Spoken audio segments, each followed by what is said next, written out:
Here's a quick tutorial on how you can create a group chat on Messenger. First, you'll want to open your Messenger app.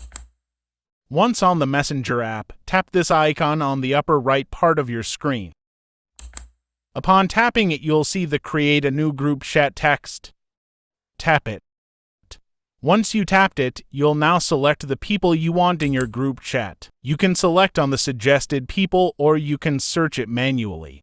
After you've selected the people you want to add, tap Next on the upper right part of your screen.